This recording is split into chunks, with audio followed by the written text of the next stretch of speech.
પ્રાકૃતિક કૃષિ અભિયાન અંતર્ગત સાબરકાંઠા જિલ્લાના ખેડબ્રહ્માના દીધિયા કલસ્ટરના દેરોલ અને પોશીના તાલુકાના ગણવા કલસ્ટરના દોતડના ગોરવા ફળો ખાતે પ્રાકૃતિક કૃષિની તાલીમનો કાર્યક્રમ યોજાયો હતો। જિલ્લામાં પ્રાકૃતિક કૃષિનો વ્યાપ વધે અને વધુમાં વધુ ખેડૂતો ગાય આધારિત પ્રાકૃતિક ખેતી કરે તે માટે જિલ્લાના તમામ વિભાગ દ્વારા વિવિધ તાલીમોનું આયોજન કરે છે। આ તાલીમમાં હાલ ચોમાસાના આગમન પૂર્વે ખરીફ ઋતુમાં પાકના વાવેતર માટે બીજામૃત અંગેની માહિતી આપવામાં આવી હતી। પ્રાકૃતિક કૃષિ વિકાસ બોર્ડ અંતર્ગત ટેકનિકલ માસ્ટર ટ્રેનર અને ફાર્મર માસ્ટર ટ્રેનર દ્વારા ખેડૂતોને ખરીફ ઋતુમાં બીજામૃત અંગેની માહિતી આપવામાં આવી હતી। રાજ્યપાલ શ્રી આચાર્ય દેવવ્રતના પ્રાકૃતિક કૃષિ અભિયાનને વેગ આપવા અને વડાપ્રધાન શ્રીના ખેડૂતોને સદ્ધર કરવાના સ્વપ્નને સાકાર કરવા માટે જિલ્લા વહીવટી તંત્રને જિલ્લાનો આત્મા વિભાગ દ્વારા નક્કર દિશામાં પ્રયત્નો કરવામાં આવી રહ્યા છે, જેમાં જિલ્લાના ખેડૂતો ઉત્સાહીથી સહભાગી બની પ્રાકૃતિક ખેતી અપનાવી રહ્યા છે।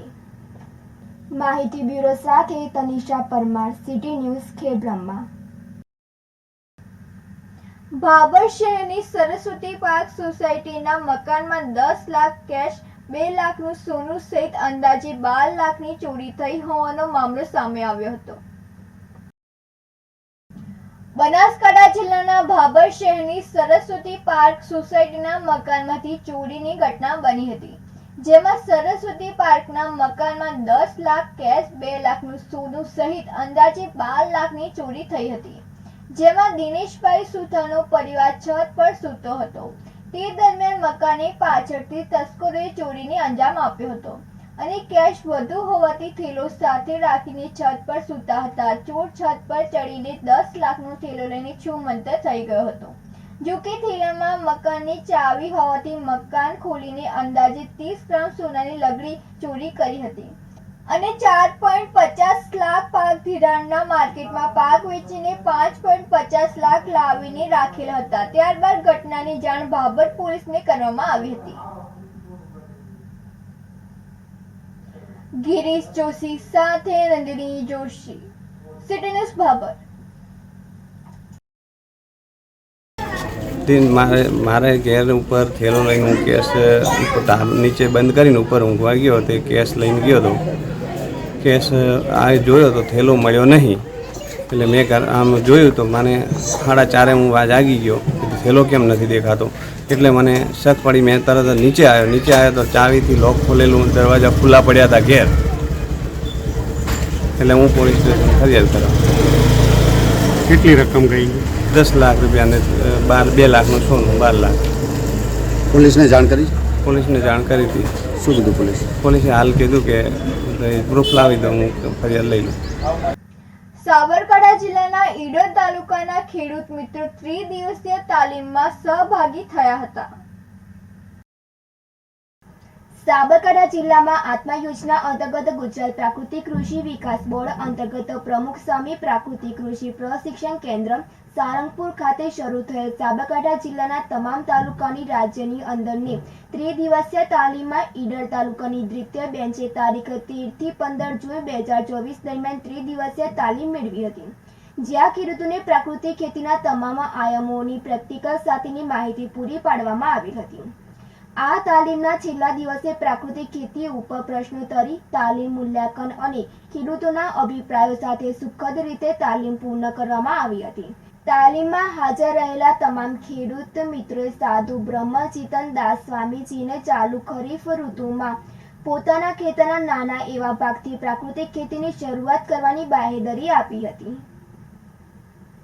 માહિતી બ્યુરો સાથે તનિષા પરમાર, સિટી ન્યૂઝ, ઈડર। સાબરકાંઠા જિલ્લાના પ્રાંતિજ તાલુકાના મેમદપુર ગામના 62 વર્ષીય ખેડૂત બાબુભાઈ પટેલે પ્રાકૃતિક ખેતીમાં મહારત મેળવી છે। સાબરકાંઠા જિલ્લાના પ્રાંતિજ તાલુકાના મેમદપુર ગામના 62 વર્ષીય ખેડૂત બાબુભાઈ પટેલે પ્રાકૃતિક ખેતીમાં મહારત મેળવી છે। પરંપરાગત ઢબથી અલગ અને રાસાયણ મુક્ત ખેતી કરવાના આશયથી છેલ્લા 6 વર્ષથી પ્રાકૃતિક ખેતી શરૂ કરી છે।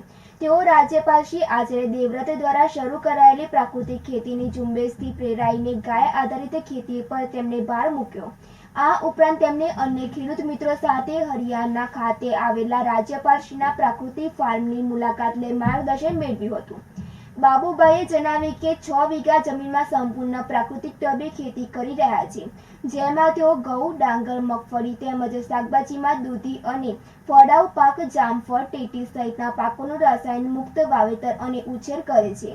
તેઓ ખાતર તરીકે પાણી સાથે જીવામૃત છતપરની અર્ક આપે છે. આ ઉપરાંત આચ્છાદન કરી મિશ્ર પાર્ક પદ્ધતિથી શાકભાજીનું પણ વાવેતર કરે છે. કુદરતી જંતુનાશક તરીકે તેઓ છાશનો ઉપયોગ કરે છે. શાકભાજીમાં દૂધીનું વાવેતર હાલમાં કરેલ છે, જેનું રોજનું ઉત્પાદન 5 થી 6 મણ થાય છે, જેનું વેચાણ તેઓ HPO તેમજ પથમેળાના માધ્યમથી કરી સારો ભાવ મેળવે છે. બાબુભાઈ નફા વિશે જણાવતા કહે છે કે પ્રાકૃતિક ખેતીમાં ઉત્પાદન ખર્ચ એકદમ ઓછો આવે છે, જે સૌથી મોટું જમા પાસું છે.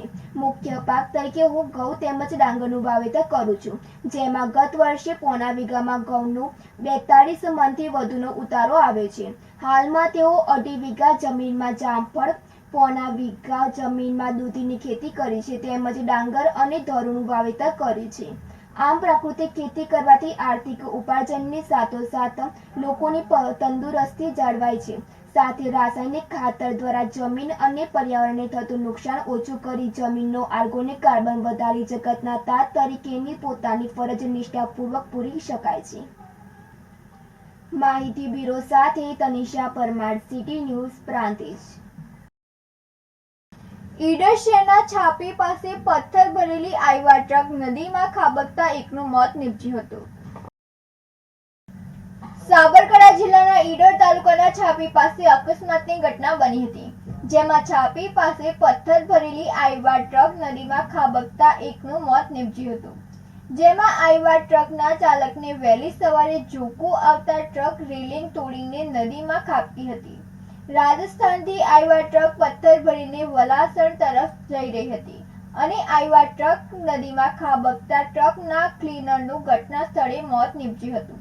ત્યારબાદ ક્લીનરની લાશને PM માટે ઈડર સિવિલ હોસ્પિટલ ખસેડવામાં આવી હતી અને અકસ્માતને પગલે જાદર પોલીસ ઘટના સ્થળે પહોંચી વધુ તપાસ હાથ ધરી હતી. સુરેશ થોરી સાથે નંદિની જોશી, સિટી ન્યૂઝ, ઈડર.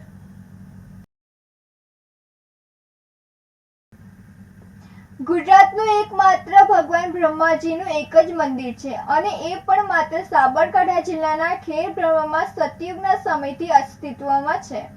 આ મંદિર સતયુગમાં ખેડબ્રહ્માની બ્રહ્મપુર, પછી ત્રંબકપુર તેમજ કલિયુગમાં બ્રહ્માની ખેડ અથવા ખેડબ્રહ્મા તરીકે ઓળખાય છે.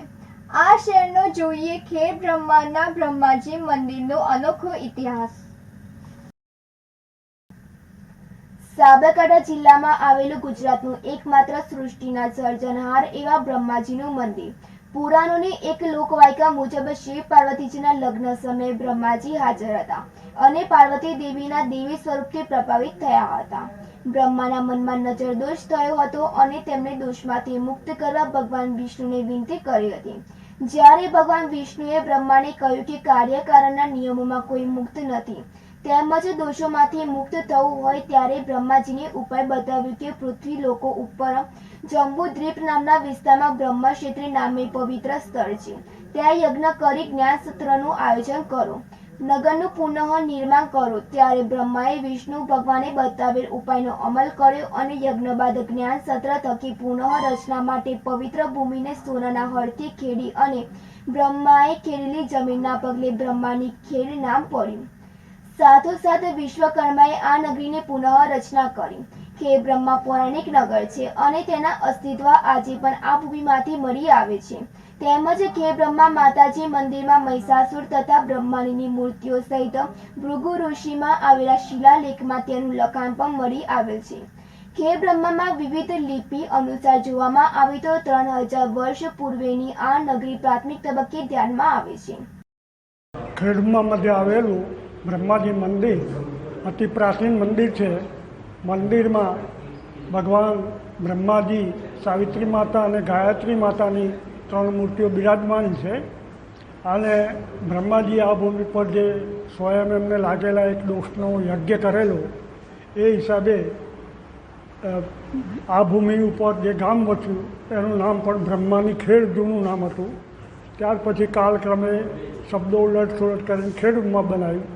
આ મંદિરની વિશેષતા એ છે કે યાત્રિકો કાર્તક મહિનાથી લગાવીને દિવાળી સુધીમાં એમાં વેકેશન મહિનાઓ, શનિ રવિ, રજાઓ, તહેવારો આ દરમિયાન વધુ આવે. ચાલુ દિવસોમાં રળ્યા ખળ્યા 5, 25, 50, 100 માણસો આવી જાય છે, નથી આવતા એવું નહીં. આ ભૂમિ પર જે ગામ વસ્યું છે એ ગામની પણ એક વિશેષતા છે કે ગામ મધ્યે બ્રહ્માજી મંદિર આવેલું છે અને ગામની ચારે બાજુ બીજા નાના મોટા મંદિરો કંઈક છે. એમાં બ્રહ્માજીના મંદિરમાં ગણપતિજીનું મંદિર, હનુમાનજીનું મંદિર, 2 શિવાલયો આવેલા છે અને પૂજા માટે સવાર અને સાંજ 2 ટાઈમ એની થાય છે. સવારે આરતી 5:30 વાગે 5:45 થાય અને સાંજે દિવસ અસ્ત પછી થોડી વારે થાય. બ્રહ્માજીનું બહુ મોટું મંદિર આવેલું છે.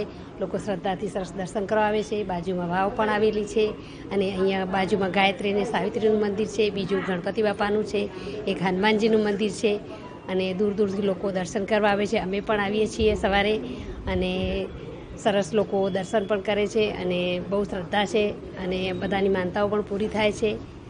મોહમ્મદ ગઝીના હુમલા સમયે ખેબ્રહ્મા ઉજ્જવળ થયેલું, જોકે ત્યારબાદ ખેબ્રહ્મા ફરી એકવાર મહત્વનું સ્થળ બની રહેલ છે. જોકે ખેબ્રહ્મા નગરીમાં મહત્વનું મંદિર બ્રહ્માજીનું છે તેમજ બ્રહ્માજીના પૂજન માટે બ્રાહ્મણો પરંપરાગત હતા. નોંધનીય છે કે અહીં આવેલા મૂર્તિ વિશ્વભરમાં એકમાત્ર છે કે આવા કદવાળી મૂર્તિ વિશ્વભરમાં ક્યાંય નથી. સમગ્ર ભારતમાં બ્રહ્માજીના માત્ર 2 જ મંદિર છે, એક રાજસ્થાનના પુષ્કરમાં અને એક સાબરકાંઠાના ખેબ્રહ્મામાં.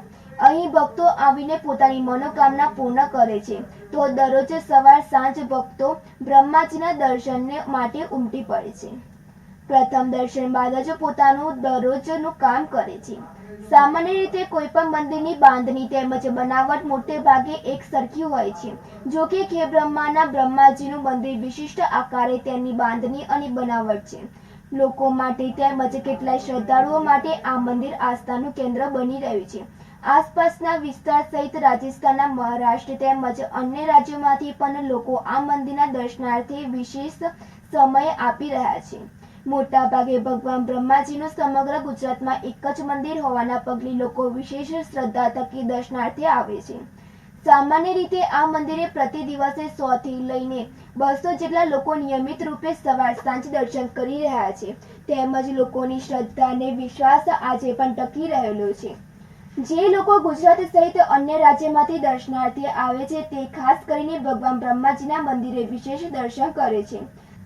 સાથોસાથ ખેબ્રહ્મા સહિત આસપાસના વિસ્તારોમાં કોઈ પણ દીકરા કે દીકરીનું લગ્ન હોય તો ગણેશ સ્થાપના બાદ બ્રહ્માજીના દર્શન કરવાની ટેક છે, જેના પગલે દરેક વ્યક્તિ આજે ભગવાન ગણેશના દર્શન બાદ નિયમિત ભગવાન બ્રહ્મા દર્શન કરતો રહે છે. ખેબ્રહ્મા પૌરાણિક નગર છે અને તેનું અસ્તિત્વ આજે પણ આ ભૂમિમાંથી મળી આવે છે. ખેબ્રહ્મા નગરીમાં મહત્વનું મંદિર બ્રહ્માજીનું છે. બ્રહ્માજીએ આ પવિત્ર ભૂમિને સોનાના હળથી ખરી હતી એટલે બ્રહ્માની ખેડ કહેવાય અને બ્રહ્માની ખેડ એટલે જ ખેબ્રહ્મા. ખેબ્રહ્મામાં બ્રહ્માજીના મંદિર પાસે એક વાવ આવેલી છે જેને બ્રહ્મા વાપી તીર્થ અને ગોત્ર તીર્થ પણ કહે છે. સ્થાનિક લોકો અને ઇતિહાસકારોના કહેવા પ્રમાણે બ્રહ્માજીની પ્રતિમા આ જ વાવમાંથી મળી આવી છે. વાવમાં ગોત્ર દેવતાઓની દેડીઓ આવેલી છે અને ખેબ્રહ્માના બ્રાહ્મણો તથા વૈશ્યોની ગોત્ર દેવતાઓની દેડીઓ હોવાનું મનાય છે. કોઈ પણ મંદિરમાં સ્થાનિક ભક્તોનું અનેક મહત્વ હોય છે તેમજ મંદિરમાં ભગવાનની પ્રતિમા સાથે તાદાત્મ્ય સંધાયેલું હોય છે. ત્યારે ખેબ્રહ્મા મંદિરે નિયમિત દર્શનાર્થીઓ આવે છે. સાથોસાથ તેમની માનતાઓ પણ પૂરી થતી રહેલી છે, જેથી સ્થાનિક વિસ્તાર માટે આ મંદિર આસ્થાનું કેન્દ્ર બનેલું છે. સાથોસાથ ગુજરાતભરમાં એક જ મંદિર હોવાના પગલે ભક્તજનોમાં વિશેષ મહત્વ રહેલું છે. સ્થાનિક દર્શનાર્થીઓ સહિત શ્રદ્ધાળુઓ માટે માનતા માનવા સહિત પૂરી કરવાનું આ મંદિર પ્રત્યક્ષ સાક્ષી પૂરી રહ્યું છે. ગુજરાતભરમાં ભગવાન બ્રહ્માનું એક જ મંદિર હોવાના પગલે આજે પણ ખેબ્રહ્માનું મહત્વ દિન પ્રતિદિન વધી રહ્યું છે. ત્યારે ભગવાન બ્રહ્માના દર્શન કરવા હોય તો ગુજરાતના કોઈ પણ વ્યક્તિએ ખેબ્રહ્મા આવવું જરૂરી છે. બ્રહ્માજીની મંદિરની બાજુમાં નવગ્રહમાં મંદિર પણ આવેલું છે. જેમાં કોઈ નવગ્રહની પૂજા કરવી હોય તો ત્યાં પણ કરવામાં આવે છે. આપણે બ્રહ્માજીનું મંદિર ખેડબ્રહ્મા નેશનલ હાઈવે 8 ઉપર આવેલું છે. એના ઇતિહાસ વિશે થોડીક માહિતી આપીશ. જ્યારે સતયુગમાં, દ્વાપરયુગમાં અને કલયુગમાં આ સ્થળ એ અસ્તિત્વ ધરાવતું હતું. ભગવાન શિવના લગ્ન જ્યારે પાર્વતી સાથે થવાના હતા ત્યારે એ પાર્વતી દેવીની સુંદરતા જોઈ અને બ્રહ્માજીનું તેજ ખર્યું હતું. બ્રહ્માજી દોષયુક્ત થયા હતા. એમની દ્રષ્ટિ થોડીક વિકૃત થઈ હતી, પણ એ તરત જ જાગૃત થયા અને ભગવાન વિષ્ણુને પૂછ્યું કે આ મારાથી થયેલા દોષમાંથી મારે મુક્ત કઈ રીતે થવું. ત્યારે ભગવાન વિષ્ણુએ એમને સલાહ આપી કે જાંબુદ્વીપ નામના વિસ્તારમાં તમે જાઓ, ત્યાં એક નગરી છે, સતયુગથી છે, તમે ત્યાં જાઓ અને એક યજ્ઞ કરો તો દોષ મુક્ત થશો. એટલે એ બ્રહ્માજી અહીંયા આ નગરમાં આવી સમગ્ર ભારતના વિદ્વાન બ્રાહ્મણોને બોલાવી અને એમણે અહીંયા યજ્ઞ કર્યો. જ્યારે યજ્ઞ થયો ત્યારે આ નગરીને બ્રહ્માજીએ સોનાના હળથી ખેડેલી. એટલે આ ખેડ બ્રહ્મા એવું નામ લોકમુખે ચર્ચાયેલું છે. આ નાગરશૈલીનું મંદિર છે અને બ્રહ્માજીની આ પ્રકારની મૂર્તિ સમગ્ર ભારતમાં ક્યાંય નથી. આ એની વિશેષતા છે. આ નગર જ્યારે સતયુગમાં પણ હતું, બ્રહ્માજીએ એનું પુનઃસ્થાપન કરેલું છે. એટલે આ નગરને ત્રણેય યુગમાં, સતયુગ, દ્વાપરયુગ અને કલયુગમાં જુદા જુદા નામે સંબોધાયું છે. સમગ્ર મંદિરની જે શૈલી છે એ અતિ પુરાણી છે. ઘણા લોકો સમગ્ર ભારતમાંથી આને દર્શન કરવા આવે છે અને ગામ લોકો પણ અહીંયા નિયમિત રીતે દર્શન કરવા આવે છે. મારી પ્રવાસન વિભાગ, પુરાતન વિભાગ અને યાત્રાધામ વિકાસ બોર્ડને ખાસ વિનંતી છે કે જો તમે આ નગરને જાગૃત કરશો અને એને એટેન્ડ કરશો તો કદાચ અંબાજી જતા બધા જ યાત્રુઓ આ સ્થળની મુલાકાત લે અને નગરનો પણ વિકાસ થાય. એક અનોખું યાત્રાધામ પણ ગુજરાતને મળે. બ્રહ્માજીનું મંદિર ગુજરાતમાં અહીંયા ખેડ બ્રહ્માની અંદર આવેલું છે. બીજા નંબરમાં ભારતમાં 2 મંદિર છે બ્રહ્માજીના, એક પુષ્કર અને એક સાબરકાંઠાની અંદર ખેડ બ્રહ્માની અંદર બ્રહ્માજીનું મંદિર છે. બ્રહ્માજીનું મંદિર અહીંયા જે છે ગામના લોકો દર્શન બી કરવા આવે છે અને ખુશ્બુએ ગુજરાતીમાં આ મંદિરનો સામેલ પવિત્ર યાત્રાધામ વિકાસ બોર્ડમાં સામેલ કરવામાં આવેલું છે. બીજું કે બહારથી જે લોકો વિદેશથી ફરવા આવે છે તે અહીંયા ટુરિસ્ટ લઈ અને તેમના દ્વારા બ્રહ્માજીના દર્શન કરવા આવે છે અને દર્શન કરવા આવે છે તો અમારા જે પૂજારી છે તે આ મંદિરનો ઇતિહાસ તે લોકોને જણાવે છે. મંદિરનો સારો એવો વિકાસ કરવામાં આવેલો છે અને ખુશ્બુએ ગુજરાતીમાં સામેલ થયું છે આ મંદિર, તો સારો એવો વિકાસ કરશે. અને ગામમાં લગ્ન થાય તો પહેલાં મુહૂર્તની અંદર ગણેશ સ્થાપન પછી તરત જ બ્રહ્માજીના દર્શન કરવામાં આવે છે. વિધિ વિધાન કરી અને પછી લગ્નની આગળની વિધિ કરવામાં આવે છે. મંદિર પરિષદમાં હનુમાનજીની પ્રતિમા આવી છે. હનુમાનજીની મૂર્તિ આમ તો ડાબી બાજુમાં પનોતી દબાવેલી હોય છે. આ મંદિરમાં જમણી બાજુ પનોતી દબાવીને હનુમાનજી ઊભા હોય તેવી પ્રતિમા છે. કહેવાય છે કે આ મંગળા હનુમાનજી છે. મંગળવારના દિવસે હનુમાનજીની વિશેષ ઉર્જાનું મહત્વ રહેલું છે. બ્રહ્માજીની મંદિરની બહારની બાજુમાં બ્રહ્માજી સહિત દેવી દેવતાઓના કોતરણી પણ કરવામાં આવી છે. વર્ષો પુરાનું આ મંદિર કોતરણીથી સજ્જ મંદિરનું નિર્માણ થયેલું છે. એ આજે પણ તે યથાવત જોવા મળી રહ્યું છે. ગુજરાત સહિત અન્ય રાજ્યોમાંથી મોટી સંખ્યામાં ભક્તો મંદિરના દર્શનાર્થે આવતા હોય છે. તેમજ સ્થાનિક ભક્તજનો આજે પણ કોઈ પણ શુભ કાર્ય હોવાથી શરૂઆત કરે તો પહેલા ગજાનંદને યાદ કરી બીજા નંબરે ભગવાન બ્રહ્માને યાદ કરવા અત્યંત જરૂરી હોવાથી વાત કરી રહ્યા છે. ત્યારે સમગ્ર ગુજરાતીઓ માટે ભગવાન બ્રહ્માના દર્શન કરવા આગામી સમયમાં જરૂરી બની રહે તો નવાઈ નહીં. સુરેશ થોરી સાથે તનિષા પરમાર, સીટી ન્યૂઝ, ખેડબ્રહ્મા.